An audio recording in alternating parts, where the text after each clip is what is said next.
इंसदाद दहशतगर्दी अदालत इस्लामाबाद ने पीटीआई रहनुमाओं के वारंट गिरफ्तारी जारी कर दिए। 26 नवंबर एहतजाज केस में अदालत ने शेख वकास अकरम के वारंट जारी किए, जबकि उमर अयूब और जरताज गुल का पासपोर्ट भी ब्लॉक करके रिपोर्ट अदालत में पेश करने का हुक्म। केस की मजीद समाअत 3 दिसंबर तक मुलतवी।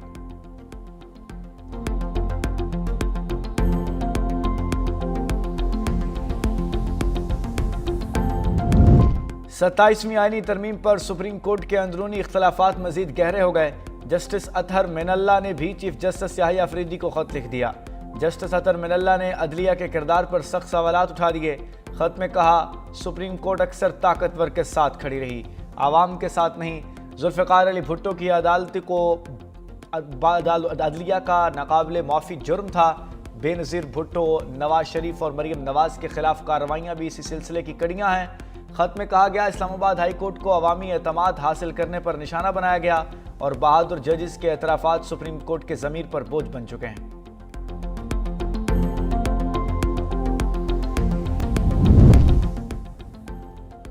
भारतीय फॉल्स फ्लैग ऑपरेशंस की तारीख एक बार फिर बेनकाब। भारत में होने वाले कई बड़े हमलों के पीछे खुद भारतीय एजेंसीज और हिंदू इंतहा पसंद तंजीमों के मुलव्विस होने का इंकशाफ। भारतीय पुलिस रिपोर्ट के मुताबिक समझौता एक्सप्रेस धमाका हिंदू इंतहा पसंदों की कारस्तानी था, लेकिन इल्ज़ाम पाकिस्तान पर लगाया गया। साबिक भारतीय सीबीआई अफसर भी पार्लियामेंट हमला और मुंबई हमले की साजिश रचाने का एतराफ़ कर चुके। साबिक गवर्नर जम्मू कश्मीर सत्यापाल मलिक ने भी पुलवामा हमले का भारतीय ड्रामा बेनकाब किया। दिफाई माहिरीन ने मुताबिक उड़ी हमला में अंदरूनी मनसूबाबंदी का हिस्सा ही था।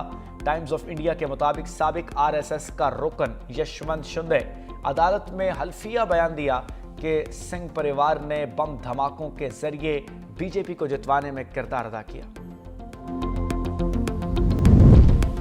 खैबर पख्तूनख्वा से गैर कानूनी तौर पर मुकीम अफगान शहरियों को वतन वापसी का सिलसिला जारी है। गुज़श्ता रोज़ 1175 रजिस्टर्ड अफगान शहरी जबकि 342 अफगान अकाउंट होल्डर्स को अफगानिस्तान भिजवाया गया, जबकि 839 गैर कानूनी अफगान बाशिंदे भी डिपोर्ट कर दिए गए। मजमूई तौर पर खैबर पख्तूनख्वा से अब तक 8 लाख से ज़ायद अफगान शहरी वापस जा चुके। सबसे ज़्यादा वापसी तुरखम बॉर्डर से रिकॉर्ड की गई। सूबे भर में गैर कानूनी मुकीम अफगानी बाशिंदों की तादाद 6,44,000 से ज़ायद।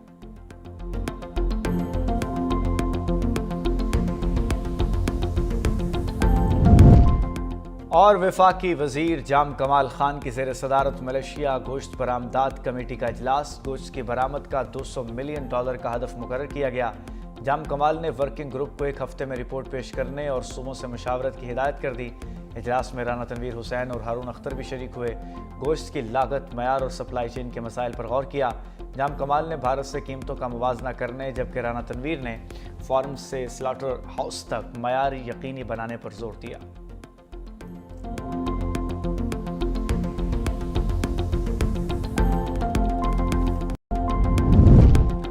इस वक्त 27वीं आईनी तरमीम मंजूर कराई जा रही है। बिलावल भुट्टो का तकरीब से खिताब, कहा, हमारा मुतालबा है कि मुल्क में आईनी अदालत होनी चाहिए। हमने 18वीं तरमीम इत्तफाक राय से मंजूर कराई। बिलावल भुट्टो ने किसानों के लिए सपोर्ट प्रोग्राम का इफ्तिताह कर दिया। कहा, किसान खुशहाल होगा तो पाकिस्तान खुशहाल है। माजी में किसानों को बहुत नुकसान पहुँचाया गया। वज़ीर आज़म शहबाज शरीफ का शुक्रिया अदा करता हूँ जिन्होंने पीपल्स पार्टी के मुतालबे पर गंदम की कीमत मुकर्रर की।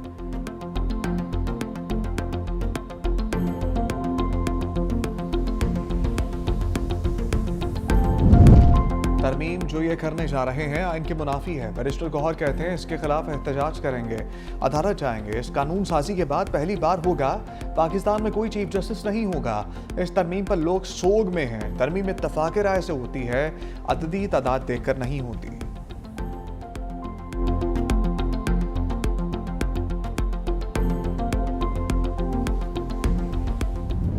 तरमीम हुई, उसके बाद एक आईनी बेंच बना। उस आईनी बेंच ने माजी के फैसलों को तलपट किया। सुप्रीम कोर्ट कह चुका था कि सिविलियन की ट्रायल मिलिट्री अदालत में नहीं हो सकती। इस आईनी बेंच ने उस फैसले को रद्द किया।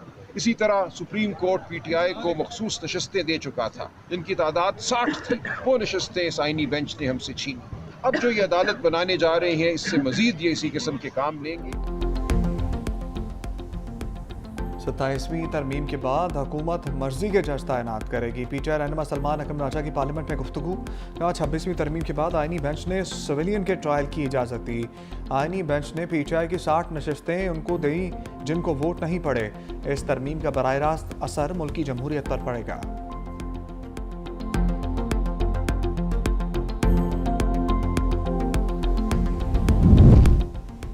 इस्तिस्ना पर एतराज़ है तो हम सिर्फ आर्मी चीफ को इस्तिस्ना दे जा रहे हैं।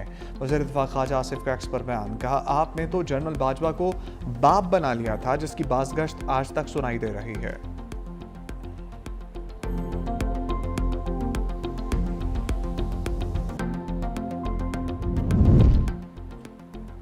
किसी भी जमात के आर्टिकल 243 पर कोई बात नहीं की। सेनेटर फैसल वाबजा कहते हैं तरमीम पाकिस्तान की सलामती के लिए थी। सैफुल्लाह अबड़ू ने कौमी फरीज़ा अंजाम दिया। कौमी असम्बली में ये बिल पानी से भी तेज़ी से मंजूर होगा। पीछे वाले लोगों को गुमराह करते हैं, इनकी हकीकत आवाम के सामने है।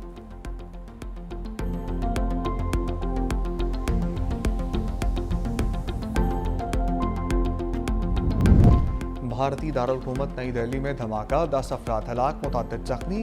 भारतीय मीडिया के मुताबिक धमाका लाल किला मेट्रो स्टेशन के गेट नंबर 1 के करीब गाड़ी में हुआ। धमाके के बाद मुतअद्दिद गाड़ियों में आग भड़क उठी।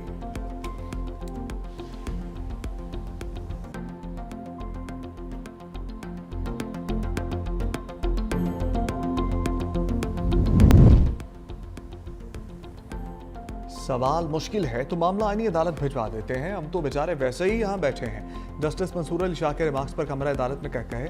महकमा लाइफ स्टॉक पंजाब से मुंसलिक डॉक्टर आजम अली की तरक्की से मुतल्लिक केस की समाअत। जस्टिस मंसूर अली शाह ने कहा कि हमें दस्तावेजात से दिखा दें जूनियर्स को तरक्की दी गई, आपके मौक्कल को नज़रअंदाज किया गया। अदालत ने दरख्वास्त मुस्तरद कर दी।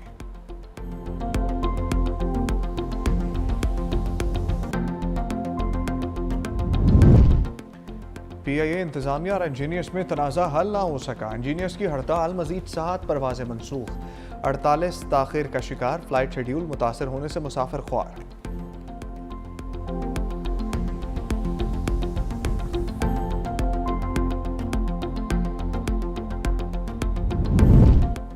वज़ीर आला सिंध का किसानों से गंदम खरीदने का ऐलान। मुराद अली शाह का किसानों को इमदाद देने की तकरीब से खिताब। कहा 2022 के सैलाब मुतासरीन के लिए बिलावल भुट्टो ने बड़ा मंसूबा शुरू किया।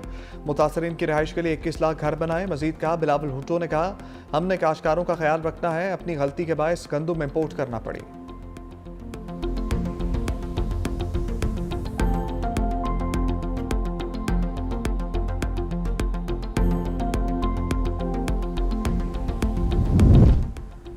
COP 30 कॉन्फ्रेंस में पंजाब की तरफ से पाकिस्तान पवेलियन कायम। वज़ीर आला मरियम नवाज पवेलियन का बाज़ाब्ता इफ्तिताह करेंगी। खिताब में पंजाब हुकूमत की माहौल दोस्त पॉलिसियों पर इज़हार ख्याल करेंगी। पवेलियन में सुथरा पंजाब और समेत दीगर इक़दामात को उजागर किया जाएगा।